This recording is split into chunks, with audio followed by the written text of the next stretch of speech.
नाज़रीन, ख़बरुनि जो सिलसिलो जारी आहे। असां तव्हांखे हिकु अफ़सोसनाक ख़बर ॾेई रहिया आहियूं त सीनियर सियासतदानी नेशनल पार्टी जो सरबराह मीर हासिल बिज़न जो लाॾाणो करे वियो आहे। मीर हासिल बिज़न जो केतिरे ई अरसे खां कैंसर जे मर्ज़ में मुब्तला हुयो, जंहिंखे कुझु ॾींहं अॻु तबियत ख़राब थियण करे कराची जे ख़ानगी अस्पताल में दाख़िल करायो वियो, जिते हू इलाज दौरान लाॾाणो करे वियो।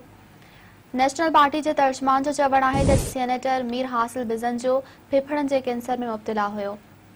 नाज़रीन, असां तव्हांखे हिकु भेरो ॿीहर ॿुधाए रहिया आहियूं त सीनियर सियासतदान ऐं नेशनल पार्टी जो सरबराह मीर हासिल बिज़न जो लाॾाणो करे वियो आहे। मीर हासिल बिज़न जो केतिरे ई अरसे खां कैंसर जे मर्ज़ में मुब्तला हुयो, जंहिंखे कुझु ॾींहं अॻु तबियत ख़राब थियण करे कराची जी ख़ानगी अस्पताल में दाख़िल करायो वियो, जिते हू इलाज दौरान लाॾाणो करे वियो। नेशनल पार्टी जे तर्जुमान जो चवणु आहे त सेनेटर मीर हासिल बिज़न जो फेफड़नि जे कैंसर में मुब्तला हुयो।